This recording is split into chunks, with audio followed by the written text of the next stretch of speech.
आम्ही काढतो सर्वांचा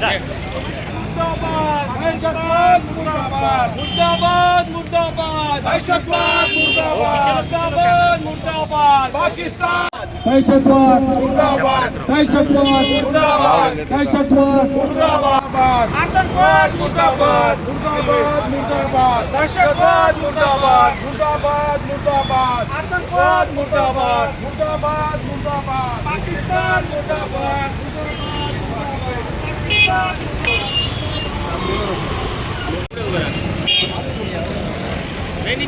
आम्ही काढतो सर्वांचा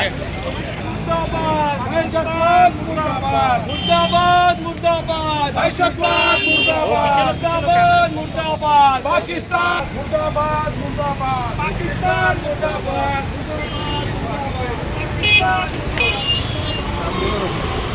मुर्दाबाद मुर्दाबाद पाकिस्तान मुर्दाबाद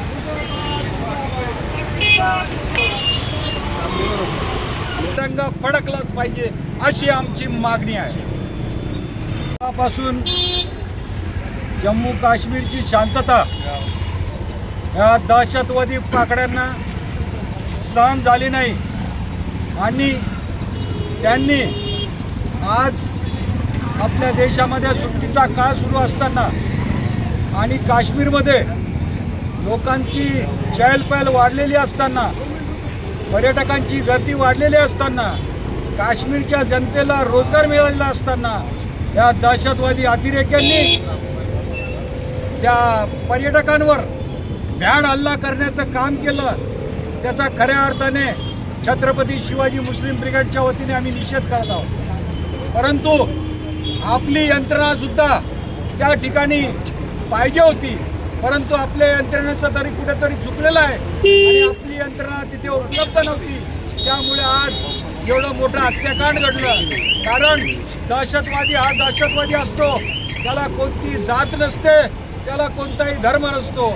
खऱ्या अर्थाने केंद्रामध्ये आणि राज्यामध्ये हे सरकार भारतीय जनता पक्षाचं आहे आणि भारतीय जनता पक्षाचे जे गुरु आहेत गोळवळकर गुरुजी, त्यांनी तर घोषणा केलेली आहे का अखंड भारत पाहिजे.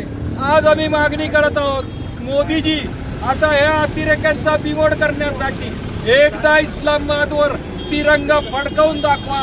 खऱ्या अर्थाने 56 इंचाची छाती असेल तेव्हा पाकिस्तानला उत्तर देण्यासाठी इस्लामाबादवर तिरंगा फडकलाच पाहिजे अशी आमची मागणी आहे.